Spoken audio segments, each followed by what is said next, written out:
represents 10% of her income. Out of 10 coins, she loses one. And so what does she do? This story is amazing. She does everything. She cleans the whole house. She searches every nook and cranny. She does everything possible that she can to find the lost coin.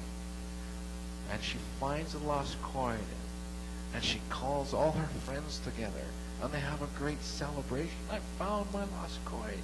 Yeah, I found it. And everybody's happy and rejoicing because they found the lost coin. And the third story is the story, the parable of the wayward son.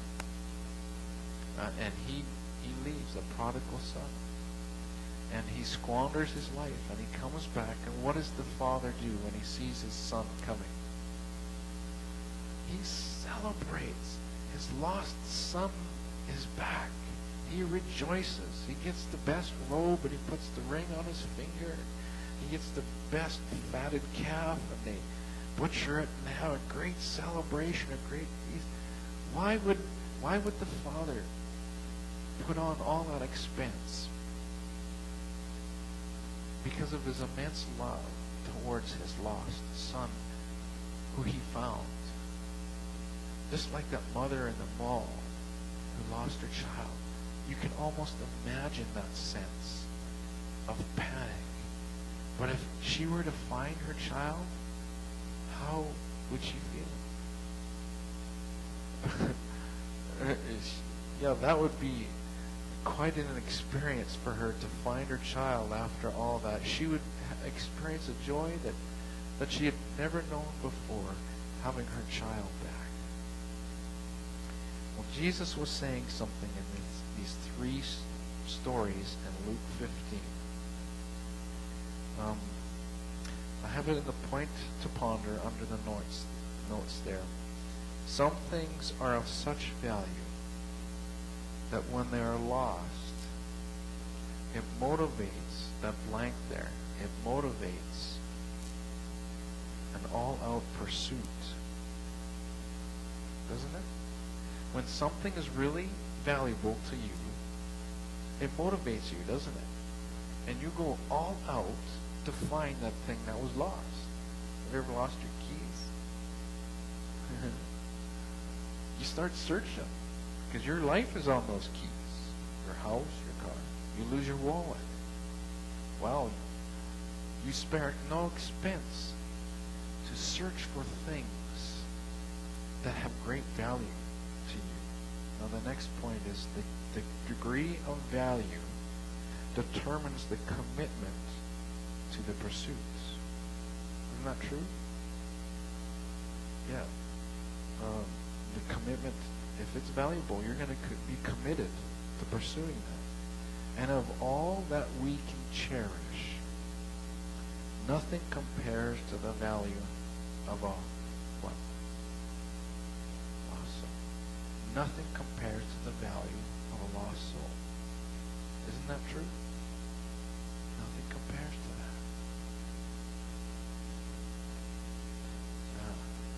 That's a powerful thing. Nothing compares to that. A part of what Jesus was telling good wives is that it grieves Jesus to know that people are dying, going to hell. And the time is so short. So we must be more diligent than we ever have in the past to purposely do what? Bring people to Jesus Christ. Because people are dying and going to hell for all eternity. The time is short. I believe the Lord has delayed his second coming because he wants as many people as possible to come into the kingdom of God. Otherwise, I believe Jesus would have raptured us up already, or he would have come. This is part of the Easter message. Not just that he died to redeem us, but the other part is he did it for the entire world. we must be like that mother who lost her child, who would spare no expense to bring people to Jesus Christ, who would diligently, urgently pursue people to bring them to Jesus Christ, especially in these last days. In a practical sense, how can I bring the gospel to people?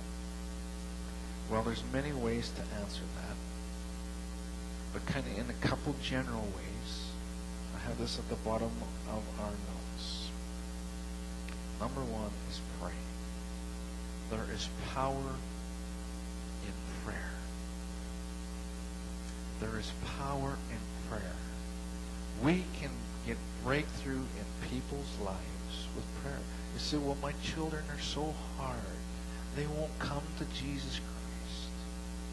I've talked to them about it, but they just reject it. They won't listen. They won't hear. Guess what you do? You pray. Pray. Pray. We wrestle not against flesh and blood, against principalities, powers, darkness of the air. Those are the ones who are blinding our children. Those are the ones who are blinding our neighbors, our family, friends. It's a spiritual warfare. And so we go to prayer, and we pray that the blindness comes off their lives. And we pray and we intercede. We pray and intercede. And you will see a change in them. One day they may ask you about something. They may phone you and say, Mom, Dad, would you pray for me? Guess what? There was a breakthrough. It starts with that simple thing. Prayer moves things. Prayer changes things. So if you want to share the gospel with people, we have to be praying people. And guess what? If their lives, their souls are important to us, we will be diligently praying, won't we? Because we don't want them to go to hell. And we know the time is short. Not even Jesus coming back, but they could leave their house in the morning and have an accident that day. So we need to be diligent in this. And I have Matthew 7:7. What's that blank there? Ask, and it shall be given you. Seek, and you shall find. Knock, and it shall be opened unto you. Those are shalls. It shall happen. But the context of this, in the original language, this is a verb. These are verbs. It's ask, and it shall be given. So in one term, it's ask and ask and ask and keep asking and keep asking, and it shall be given unto you. Seek, keep seeking, keep seeking, keep seeking, keep seeking. Seek. You are going to find it. Knock, keep knocking, keep knocking, keep knocking, keep knocking. And it will be open unto you. So it's a verb in the sense that we need to keep doing this. We need to persist until they come to Jesus Christ. It is an action. That's what the verb is. Yeah, it's an action. And it's a continuous action. We keep doing it until it happens. And it could take 25 years. I have an aunt who prayed for the salvation of her husband. It was 30 years. She continued, she continued, she continued. She didn't want to see him in hell. Guess what?